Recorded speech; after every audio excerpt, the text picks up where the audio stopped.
মতামতের অমিল থাকার পরেও, ভাবনা চিন্তার ভেদাভেদ থাকার পরেও আমি যার সাথে সেই সব বিষয়ে সুস্থভাবে আলোচনা করতে পারি, তর্ক করতে পারি, নিজের যুক্তিকে, পছন্দকে বিনা সংকোচে সাজিয়ে তুলতে পারি, সে আমার বড় আরামের জায়গা।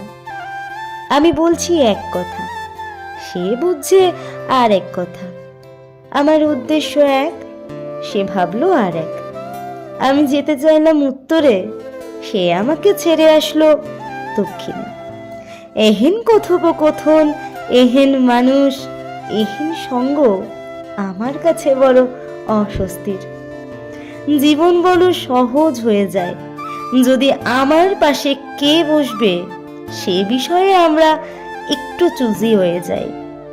সেটা ভালোবাসার ক্ষেত্রে হোক, বন্ধুত্বের ক্ষেত্রে হোক বা ক্লোজ সার্কেল। দুটো মানুষের মধ্যে সব মিলে যাবে এমনটা হয় না, ঠোকাঠুকি হবেই। আমি যদি পাহাড় ভালোবাসি, তুমিও সমুদ্র ভালোবাসতেই পারো। কোনো ছুটিতে আমি তোমার সাথে সমুদ্র স্নানে যাব, কোনো ছুটিতে তুমি আমার সাথে কুয়াশা মেখে নিও।